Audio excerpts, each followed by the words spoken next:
Hello मित्रांनो, मी Satyam sir आपल्या सगळ्यांचं स्वागत करतो मुकेश सर चॅनलवरती। तर चला, या लेक्चरमध्ये आपण लास्ट लेक्चरला आपण हीट इंजिन स्टार्ट केलं होतं। हीट इंजिनचे आपण वर्किंग सबस्टन्स एलिमेंट्स बघितले होते, जे की त्याच्यात आयडियल गॅस वगैरे होतं, त्यानंतर सिलेंडर होतं आणि हॉट अँड कोल्ड रिझर्वायर होतं। तर याबद्दल आपण डिस्कशन चांगल्या प्रकारे केलेलं आहे।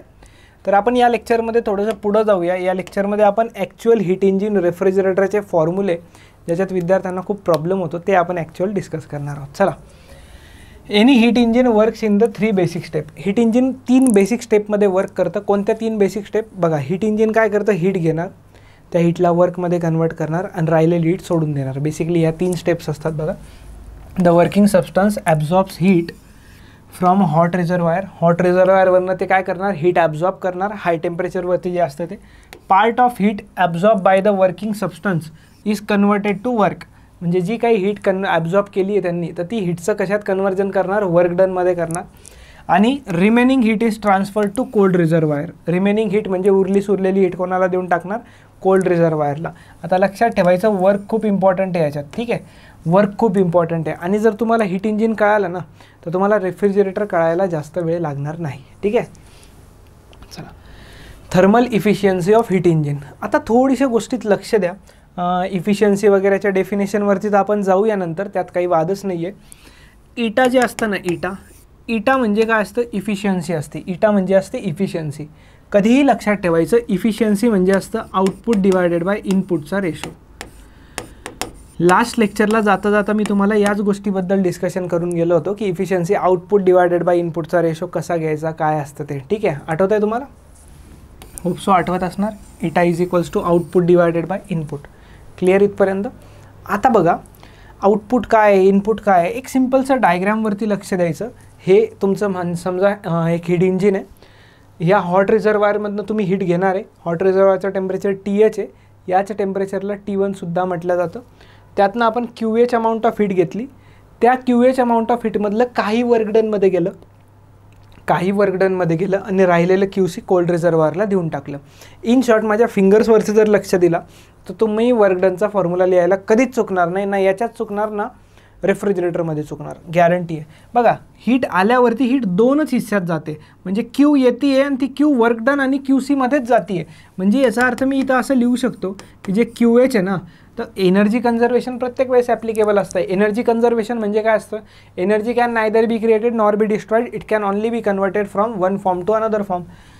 So QH is equals to काय असतं, QH इज इक्वल्स टू असतं W plus QC।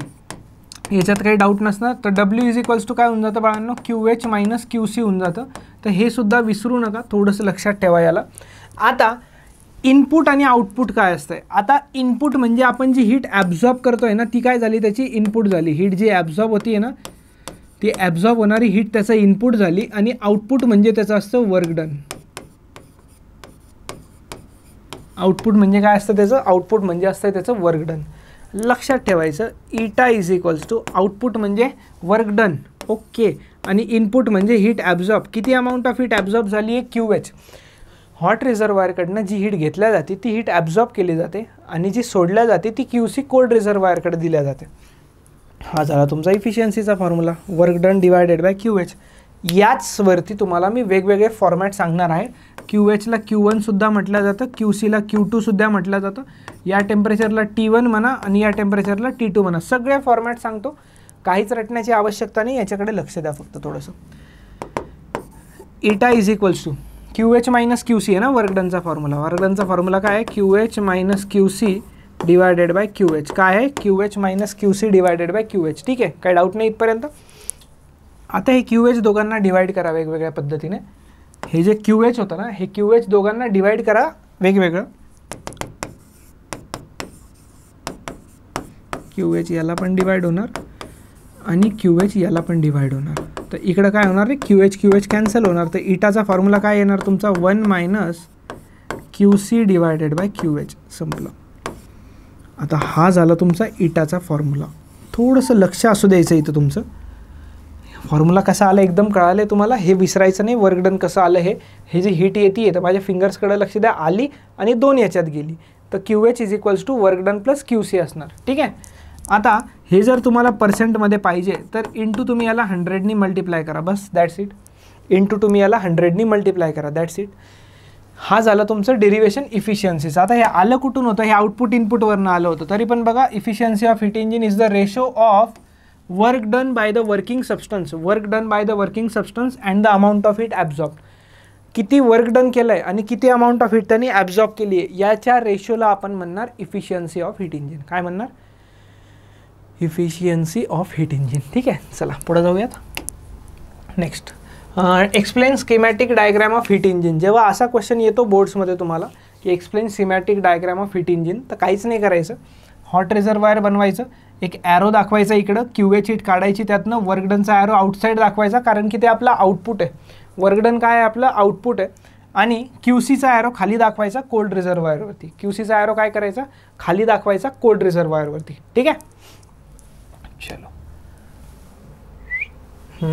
PV diagram of a general heat engine. आता हे वाले जे पॉईंट्स आहेत ना, हे जास्त इम्पॉर्टंट नाही आहे, या मोर ऑर लेस तुम्ही म्हणू शकता जशी डायग्राम दिसतीये हाताने जरी बनवली तर मी तशीच डायग्राम बनवणार, काही वेगळं असं नाही करणार त्याच्यात.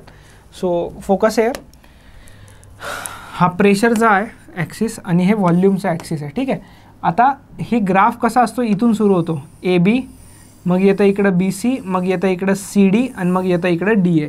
ठीक आहे, आता AB काय असतं? ABमध्ये प्रेशर वाढतं, व्हॉल्यूम कॉन्स्टंट असतं. प्रेशर वाढतं, व्हॉल्यूम कॉन्स्टंट असतं, याला आपण म्हणतो हीट ॲब्झॉर्प्शन. मग काहीसं वर्क डन होतं. सर ह्याच्यात वर्क डन नाही झालं का? नाही, AB मध्ये वर्क डन नाही झालं आहे, कारण की AB ही एक आयसोकोरिक प्रोसेस आहे. आयसोकोरिक प्रोसेसमध्ये वर्क डन 0 असतं. नेक्स्ट, याच्यात वर्क डन झालं आहे आणि इथं work done by the gas आहे. मग हीट रिजेक्ट झाली आहे, आधी हीट ॲब्झॉर्ब केली, मग वर्क डन केलं. लक्ष द्या, आधी हीट ॲब्झॉर्ब केली, मग वर्क डन केलं, मग हीट रिजेक्ट केली आणि मग परत work done on the gas केलं. आधी बाय दी गॅस होता, आता ऑन दी गॅस केलं. कळलं? संपलं. तुम्हाला मी लास्ट लेक्चरला सांगितलं की याच्या जितक्या काही प्रोसेसेस बनतात हीट इंजिनच्या, सगळ्या प्रोसेसेस सायक्लिक असतात. सगळ्या प्रोसेस कशा असतात? Each and every process is cyclic. सगळ्या प्रोसेसेस सायक्लिक असतात. ठीक आहे, चला. आता एक क्वेश्चन आहे, टेक्स्टबुकमधला क्वेश्चन आहे. या टेक्स्टबुकमधल्या क्वेश्चनला आपण बघूयात. Just weight a second.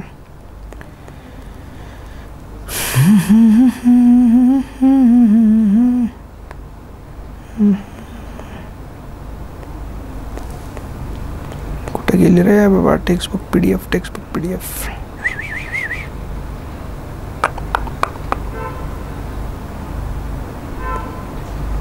टेक्स्टबुकची PDF गायब झाली आहे. टेक्स्टबुकची PDF गायब झाली आहे.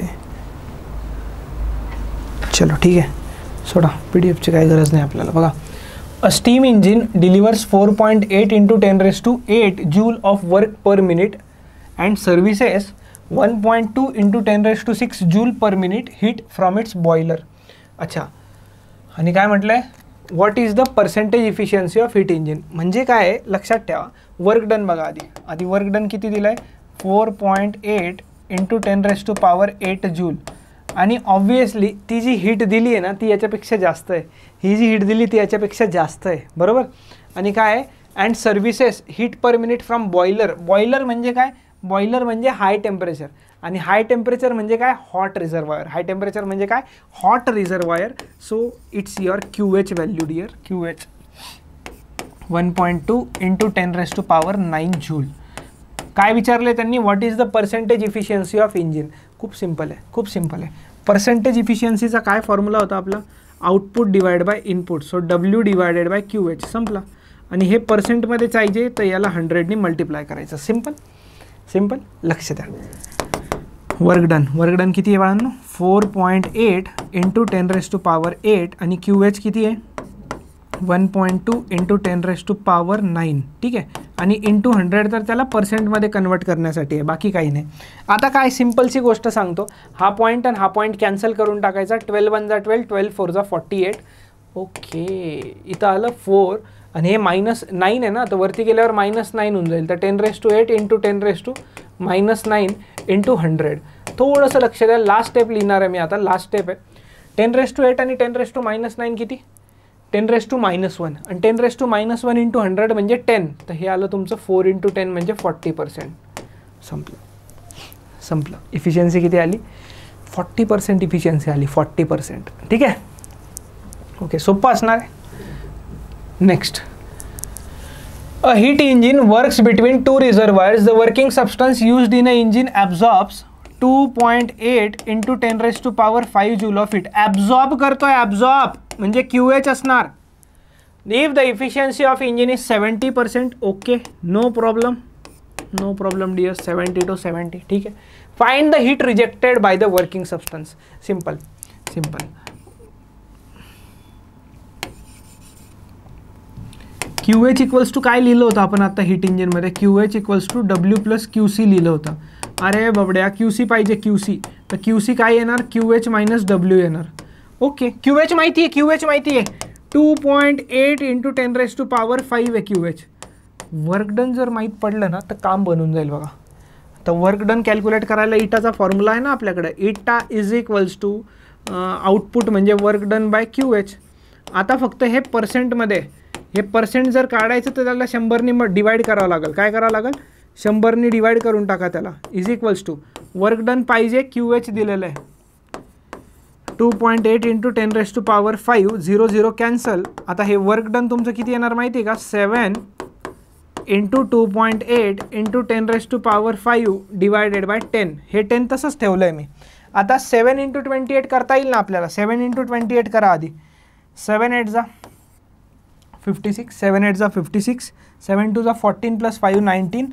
हे आलं तुमचं 19.6 into 10 raise to power 4. Sir 4 कुठून आला आता? अरे हे 1 आहे ना, वरती आलं तर -1. आणि याला पॉवर 5 मध्येच लिहावं लागणार, याला पॉवर 5 मध्येच लिहावं लागणार. तर हे काय लिहावं लागणार तुम्हाला? 1.96 into 10 raise to power 5 joule. ही आणि ही व्हॅल्यू एकच आहे, फक्त आपण ॲडजस्ट केली आहे कारण की इथंही पॉवर 5 आहे. तर चला पुट करा मग याला. 1.96 इंटू 10 रेज टू पॉवर 5. तर इथनं तुम्हाला मला वाटतं QC भेटून जाईल. 2.8 मायनस 1.96 जे आहे तर ते तुमचं येणार 0.84. किती? 0.84 into 10 raise to power 5 joule. संपला विषय. 0.84 into 10 raise to power 5 joule. संपला विषय. क्लिअर असेल होप्सो तुम्हाला हा क्वेश्चन. ठीक आहे, क्लिअर आहे ना? चला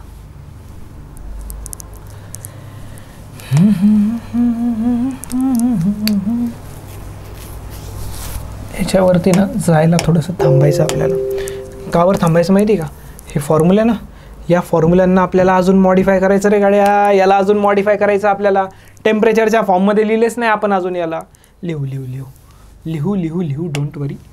बुकपेक्षा जास्त कंटेंट देण्याचा हमारा वादा है आपको. ठीक है, हां चला. 1 minus QC divide by QH होता ना. अरे यार, या QC QHला Q1 Q2च्या फॉर्ममध्ये जर लिहिलं ना तर हे Q2 होऊन जातं आणि Q1 होऊन जातं. संपला विषय. क्लिअर आहे का इथपर्यंत? इथपर्यंत क्लिअर आहे का? हां.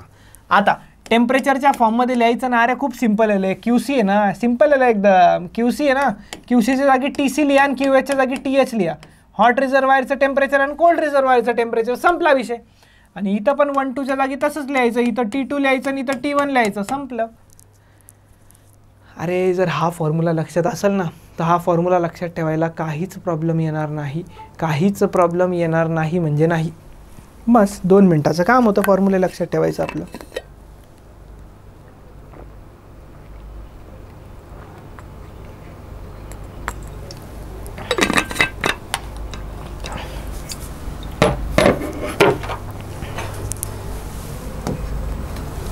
हे तर झालं आपलं.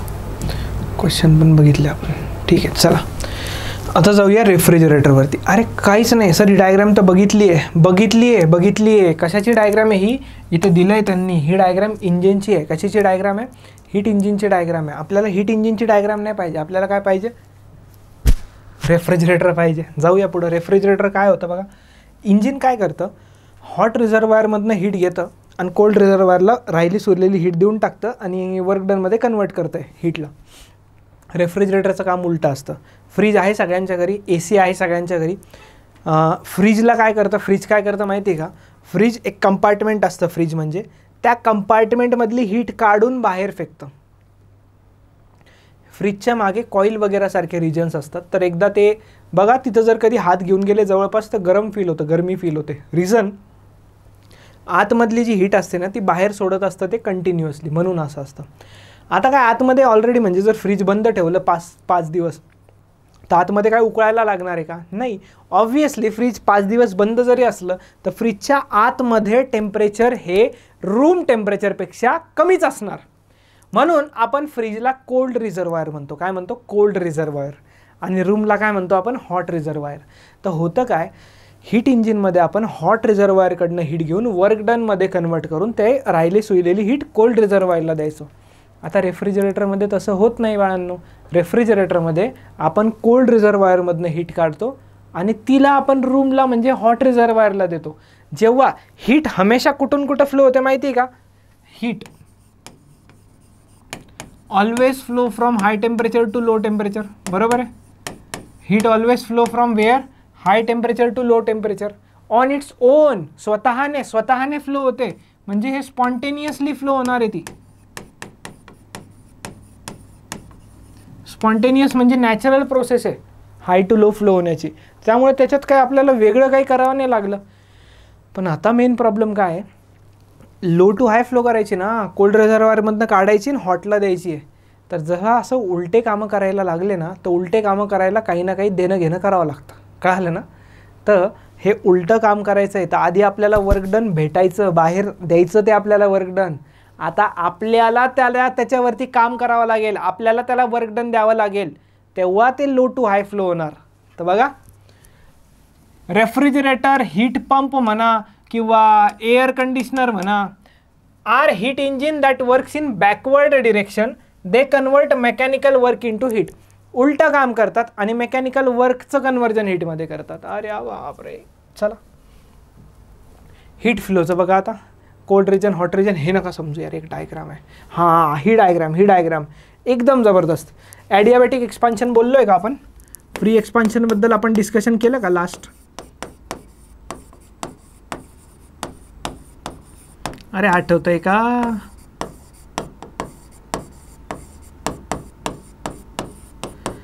ह्याच्यात तुम्हाला एक्झाम्पल दिलं होतं ना, सिलेंडर, बलून बस्ट आणि हे एक. ठीक आहे.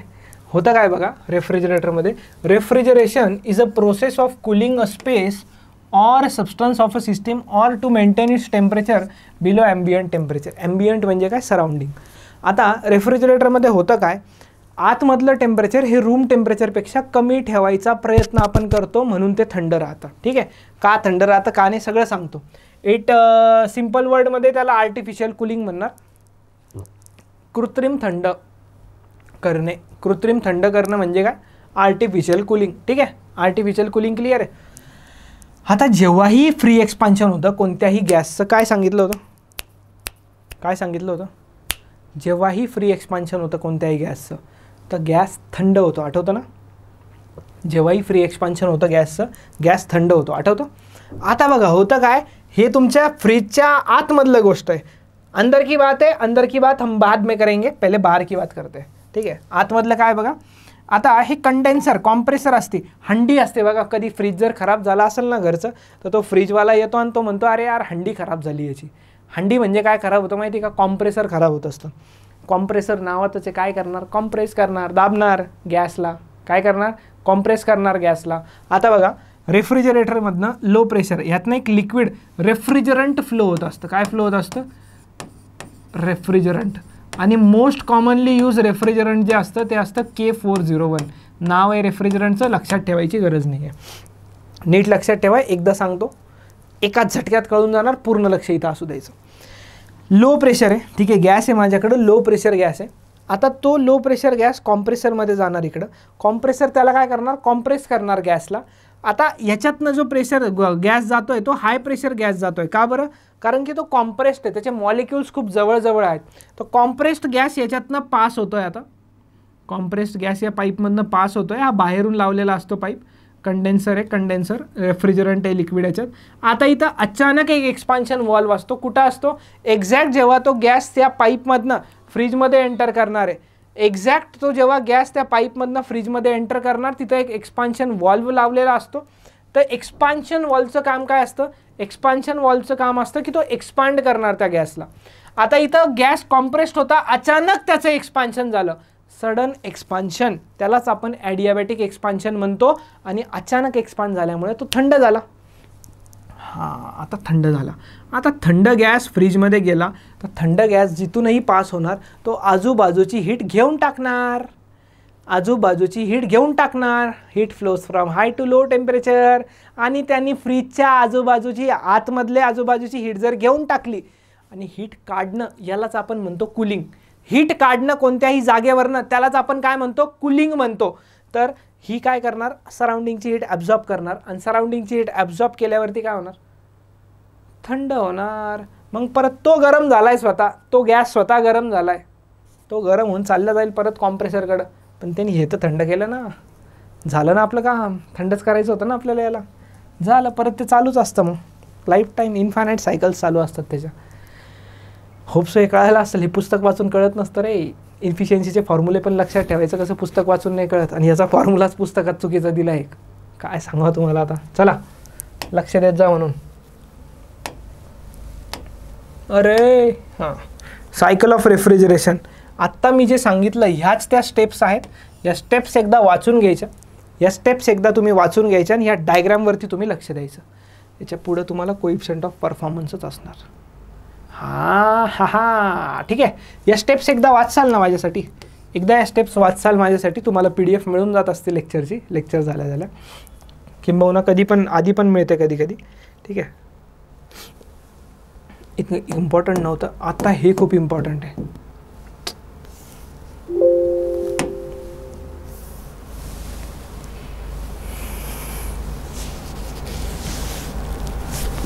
होना था प्यार हुआ मेरे यार, हाय नज़र तेरे आँसू. चला, कोल्ड रिझर्वायरकडनं आपण हीट घेतो. ॲरो बघा पूर्ण उलटे झाले. उलटे झालेत ॲरो, लक्ष ठेवा. आता सर हे इथं हीट पंप लिहिलं. अरे यार ते काही लिहू दे यार त्यांना, ते पुस्तकावाले ना. रेफ्रिजरेटरमध्ये पण असंच असतं. वर्कडन आपल्याला द्यावं लागतं. आधी वर्कडनचा ॲरो बाहेर होता, आता आतमध्ये QCचा ॲरो आधी खाली होता, आता वरती आहे. QHचा आधी खाली होता, आता वरती आहे ॲरो. ठीक आहे, चला आता मला सांगा. आता जर माझ्या फिंगर्सकडे तुम्ही लक्ष दिलं तर एनर्जी कन्झर्वेशननुसार इकडून वर्कडन येत आहे आणि इकडून QC येत आहे. दोघं भिडत आहे आणि दोघं मिळून इकडं जात आहे. मग मला सांगा इक्वेशन कसं लिहायचं. आता कसं लिहायचं equation, W + QC = TH. W + QC = काय लिहिणार, TH. W + QC = QH. ठीक आहे, तर इथं W = काय येणार. अरे यार हे परत तेच आलं यार. अरे यार हे परत तेच आलं यार. परत तेच आलं आहे. ठीक आहे, मागच्या वेळेस सारखंच आलं.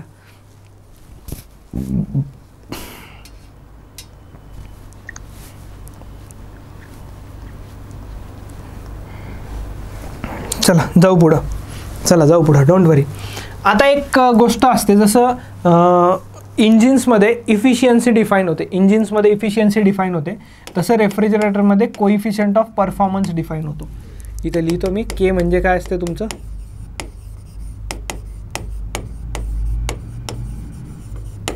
Coefficient of performance. सॉरी. आता कोइफिशियंट ऑफ परफॉर्मन्स कुणाकुणाचा रेशो असतो. आधी इटा कुणाकुणाचा रेशो होता बघा बरं, W/QH चा रेशो होता. इथं QH नाही येत, QC येतं, वरती येतं आणि वर्कडन खाली येतं. संपलं. हे लक्षात ठेवायचं. K = QC/W. K = काय असतं, QC/W. अरे यार परत शिंका. चला W पुट करा बरं. K = काय होऊन जाणार, QC/QH - QC. हे बरोबर दिलं आहे बरं का. हा फॉर्म्युला बरोबर दिलेला आहे टेक्स्टबुकमध्ये. आता याच्यावरनं टेम्परेचरचा पण फॉर्म्युला बनवला होता की नाही आपण इफिशियन्सीमध्ये असाच. याचा पण एक बनतो का नाही बनत. QCच्या जागी काय लिहायचं, TC लिहायचं. QHच्या जागी काय लिहायचं तुम्हीच सांगा मला आता लॉजिकने. सांगा लवकर लवकर. सर ऑब्व्हियसली THच लिहिणार. हां, बुकमध्ये याला TC लिहिलं आहे.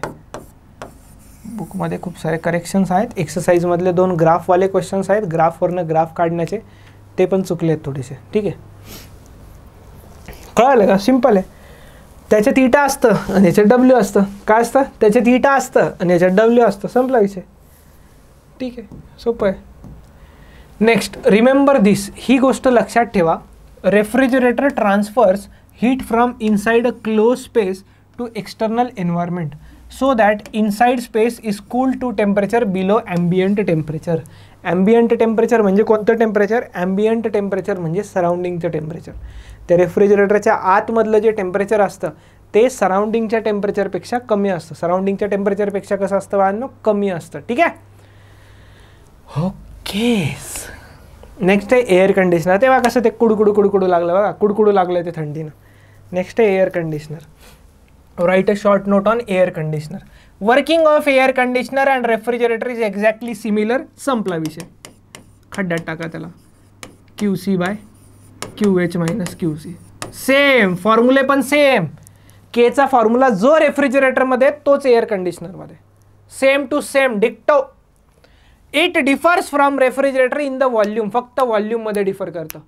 रेफ्रिजरेटर छोट्याशा स्पेसला थंड करतं आणि AC रूमला थंड करतं, म्हणजे मोठ्या स्पेसला थंड करतं आहे. कळालं का इथपर्यंत तुम्हाला? कळालं का इथपर्यंत? आता याचा फॉर्म्युला कसा काढायचा? कसा काढायचा म्हणजे सर हे काय केलं मग तुम्ही आता? अरे थोडंसं लक्ष द्या, थोडंसं लक्ष द्या. एक गोष्ट असते thermal properties of matter. 11th एक फॉर्म्युला घेतो हीट करंटचा. हीट करंटचा हा करंट म्हणजे आपला लाईटवाला करंट नाही बरं का. हीट करंटला Hने डिनोट करता, कुठं कुठं IHने सुद्धा डिनोट करता. त्याचा फॉर्म्युला असतो Q/T. आणि इथं आपण येणार QC. So QC is equals to किती मिळणार तुम्हाला? H/T मिळणार. ठीक आहे. का बरं हे इथं पुट करायचं आहे रे? थोडीशी काय जुगाड करू, थोडंसं जुगाड करून नवीन फॉर्म्युला बनवू. एक हीट करंट झाला आणि एक पॉवरचा फॉर्म्युला काय असतो बरं? पॉवर आठवतं आहे का? पॉवरचा फॉर्म्युला हा वर्क डन अपॉन टाईम असतो सर. बास मग इथून वर्क डन काढा आणि झालं पॉवर इंटू टाईम. झालं का? मग इथं पुट करा. QCच्या जागी काय पुट करायचं आहे? H/T HT आणि Wच्या जागी P/T PT. TT cancel, H/P. अरे कोएफिशिएंट ऑफ परफॉर्मेंसचा एक और फॉर्म्युला आ गया है भाई, H/P. H काय असतं? Heat current. हीट करंट म्हणजे amount of heat flowing per second. Heat current म्हणजे काय? Amount of heat flowing per second. संपला विषय. Amount of heat flowing per second हे असतं तुमचं काय? Heat current. काय असतं हे तुमचं? हे असतं तुमचं हीट करंट. कळालं का? कळालं का? Air conditioner. काहीतरी राहिलं होतं रे, ते चेक करत होतो त्या नादात ते हीट पंपच बोललो मी.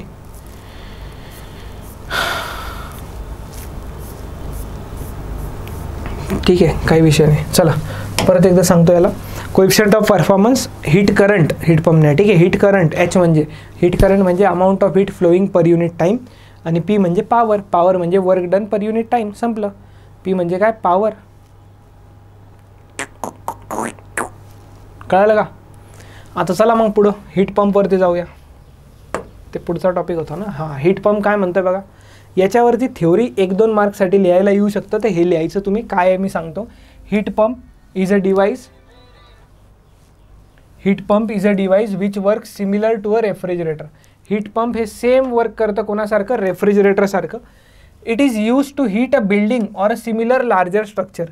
बिल्डिंगला किंवा मोठ्या स्ट्रक्चरला हीट करायला यूज होतं ते बाहेरनं. ठीक आहे.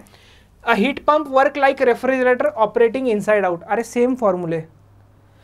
रेफ्रिजरेटर, एअर कंडिशनर आणि हीट पंप तिघांचे फॉर्म्युले कसे? सेम टू सेम फॉर्म्युले. In this case, the evaporator coils are outside and absorb heat from cold air from outside. Coils बाहेर असतात. कॉइल्स काय असतात? बाहेर असतात फक्त. कंडेन्सर कॉइल्स आतमध्ये असतात.